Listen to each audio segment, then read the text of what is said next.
Hello बच्चों, नमस्कार। अपना जो अगला जो आपका टॉपिक होगा वो वर्ण और वर्णमाला से संबंधित है आज का। तो देखिए, आज के टॉपिक में सबसे पहले वर्ण को लेते हैं। वर्ण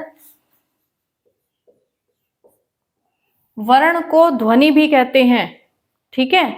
तो वर्ण जो है, सबसे पहले वर्ण को समझें तो वर्ण क्या है? ध्वनि भी है। और वर्ण क्या है? लिपि भी है, ठीक है। छोटा सा रूप है इसका। वर्ण यदि लिपि है यानी कि लिखित रूप में, और ध्वनि है यानी कि मौखिक रूप में,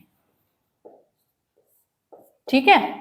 वर्ण को ध्वनि भी कहते हैं, ठीक है। और वर्ण जो लिपि जो है वो वर्णों के माध्यम से ही लिखी जाती है। तो लिखित रूप लिपि और ध्वनि रूप जो है वो इसका मौखिक कहलाता है। अब है इसकी परिभाषा। वर्ण कहते किसे हैं? तो वर्ण किसे कहते हैं? वह लघुत्तम इकाई, लघुत्तम इकाई जिसके टुकड़े नहीं हो सकते। वर्ण किसे कहते हैं? वह लघुत्तम इकाई जिसके टुकड़े नहीं हो सकते। अब देखो कैसे, जैसे आ है, ठीक है। आ का कोई भी टुकड़ा अलग से नहीं हो सकता। क्या हम इसके टुकड़े कर सकते हैं? नहीं कर सकते, ठीक है। लेकिन जैसे कि शब्द है कमल, कमल, इसमें देखो का, इस कै के तो हमने टुकड़े कर दिए, क्योंकि कै किससे मिलकर बना हुआ है? स्वर से मिलकर बना हुआ है। व्यंजन है ना ये, तो स्वर से मिलकर बना हुआ है।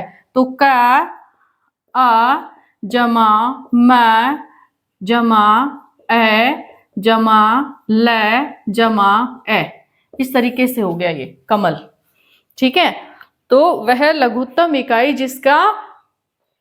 जिसके टुकड़े नहीं हो सकते उसको क्या कहते हैं? वर्ण कहते हैं। अब वर्ण जो है,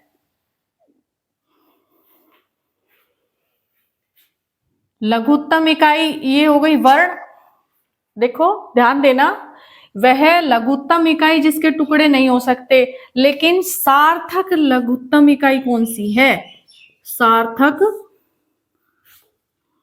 लघुत्तम इकाई, अगर हम कहें वर्ण की सार्थक लघुत्तम इकाई कौन सी है, तो वो सार्थक लघुत्तम इकाई कौन सी होगी? वो होगी शब्द। कौन सी होगी? शब्द। वैसे लघुत्तम इकाई अगर पूछा जाए तो क्या है? वर्ण है। इस पे ध्यान देना बेटा, ठीक है। और सार्थक लघुत्तम इकाई अगर पूछा जाए तो क्या है? शब्द है। सार्थक क्यों है? क्योंकि कोई भी शब्द अगर हम लिखते हैं तो उसका अर्थ निकलता है, ठीक है, इसलिए वो सार्थक हो गई।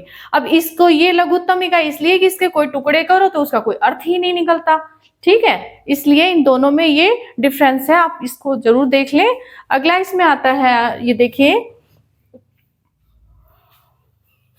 ये डेफिनेशन इसकी हो गई। परिभाषा के बाद देखो, वर्ण के कितने भेद होते हैं?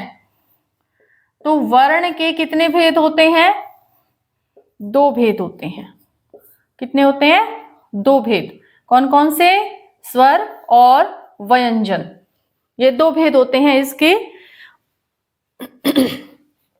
स्वर, जिसको बोलते समय, स्वरों को बोलते समय किसी की भी आवश्यकता नहीं है, ठीक है। स्वरों का उच्चारण करते समय हमें किसी भी अन्य स्वर की या व्यंजन की आवश्यकता नहीं होती, किसी अन्य वर्ण की आवश्यकता नहीं होती। इसकी परिभाषा ये हम दे सकते हैं कि स्वरों का उच्चारण करते समय किसी भी अन्य वर्ण की आवश्यकता नहीं है।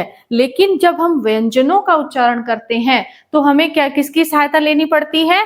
स्वर की सहायता लेनी पड़ती है, ठीक है। अब स्वर जो है वो देख लो ध्यान से कि स्वर, कुल स्वर कितने हैं, कुल स्वरों की संख्या कितनी है। तो यदि बेटा कुल स्वर आ जाए ना लिखा हुआ तो कितनी हो गई? 13 हो गई, ठीक है। और यदि आ जाए कि मूल स्वर, मूल स्वर मतलब हिंदी भाषा के मूल स्वर कितने हैं, तो कितने आएंगे? 11 आएंगे। कितने आएंगे? 11, ठीक है।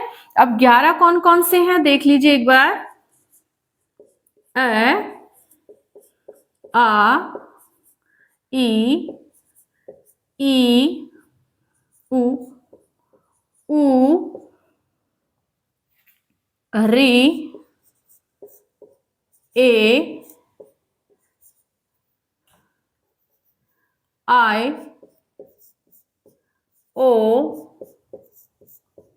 औ, ये 11 स्वर है। ठीक है, अगला आपका आता है इसमें व्यंजन। तो व्यंजनों की जो संख्या है, व्यंजनों की संख्या कितनी है? 34। व्यंजनों की संख्या कितनी है? 34 है। ठीक है, ये देखिए 33, अभी तो 33 लिखिए, 33 है व्यंजनों की संख्या। लेकिन इसमें एक व्यंजन और ऐड किया गया है, वो विशिष्ट व्यंजन जो है वो, तो अभी आप इसकी डिटेल देख लीजिए एक बार। जैसे कै से लेकर मैं तक कितने हो गए? 25। ठीक है, फिर आ गया आपका अंत्यस्थ। अंत्यस्थ कितने हो गए? 4। य, र, ल और व, अंत्यस्थ कितने हो गए? 4 हो गए। कौन कौन से? य, र, ल, व। ठीक है बेटा, अगला है ऊष्म। ऊष्म भी कितने हो गए? ऊष्म भी कितने हो गए? 4 हो गए। अब ये ऊष्म कौन कौन से हैं? ऊष्म कौन से होंगे? श, श, सा, ह।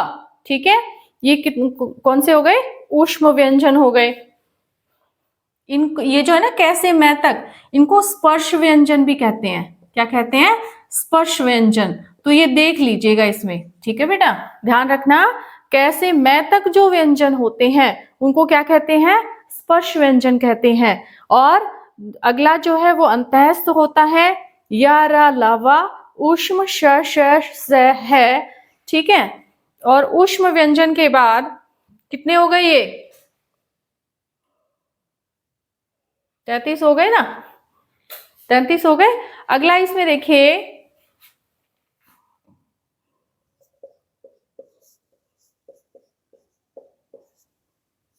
एक तो विसर्ग आता है।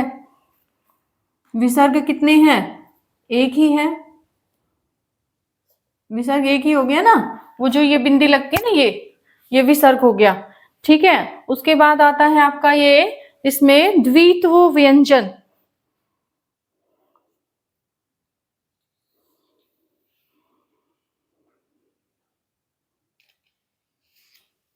ये आता है आपका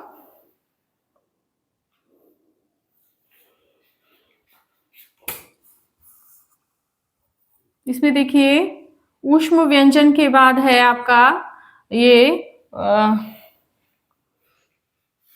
संयुक्त व्यंजन। ऊष्म व्यंजन के बाद संयुक्त व्यंजन।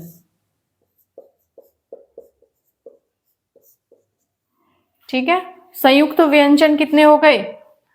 क्ष, त्र, ज्ञ और श। ठीक है, क्ष, त्र, ज्ञ और श कितने हो गए? 4 हो गए। ठीक है, फिर है अयोगवा।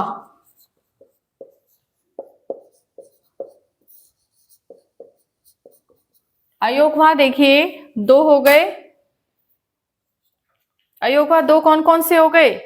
जो यहाँ पे ये 13 कुल स्वर दिखा रखे हैं ना, इनमें से जो 2 निकाले हैं वो ही अयोगवा हैं, अंग और अह। कौन कौन से? अंग और अह, ये अयोगवा हैं। अगला इसमें आता है आगत व्यंजन।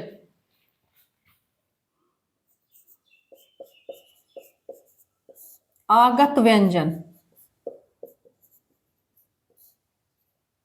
अब आगत व्यंजन कौन से होते हैं?